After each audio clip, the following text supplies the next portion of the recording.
இரவின் இனிய கீதங்கள் ஜனவரி 22. சகோதரரே, நீங்கள் சுயாதீனத்திற்கு அழைக்கப்பட்டீர்கள். இந்த சுயாதீனத்தை நீங்கள் மாம்சத்திற்கேதுவாக அனுசரியாமல் அன்பினாலே ஒருவருக்கொருவர் ஊழியம் செய்யுங்கள். கலாத்தியர் 5:13. நாம் மற்றவர்களையும் தேவனையும் நமது குடும்பத்தையும் நேசிக்கிற நேரத்தையும் சகோதரர் குடும்பங்கள், அண்டை அயலார், விரோதிகள் ஆகிய எல்லோருடைய நன்மைக்காகவும் எந்த தியாகத்தையும் செய்ய ஆயத்தமாயிருக்கிறோமா என்பதையும் நம்மை நாமே நிதானிப்போமாக.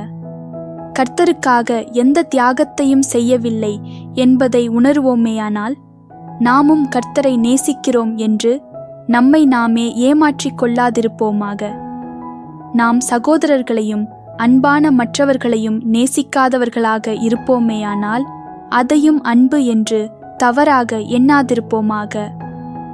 நமது சத்துருக்களுக்கு தேவையான சமயத்தில் நாம் அன்பை காட்ட விருப்பமில்லாதிருந்து நாம் தவறு செய்யாதிருப்போமாக. நன்மை, தயை, தன்னைத்தானே வெறுத்தல் இவை அனைத்தும் இணைந்ததே ஒரு அன்பான இருதயத்தின் இலக்கணம் என்று நமது கர்த்தர் அறிவித்திருக்கிறார். மீண்டும் இந்நாளுக்குரிய வசனம். சகோதரரே, நீங்கள் சுயாதீனத்திற்கு அழைக்கப்பட்டீர்கள். இந்த சுயாதீனத்தை நீங்கள் மாம்சத்திற்கேதுவாக அனுசரியாமல் அன்பினாலே ஒருவருக்கொருவர் ஊழியம் செய்யுங்கள். கலாத்தியர் 5:13.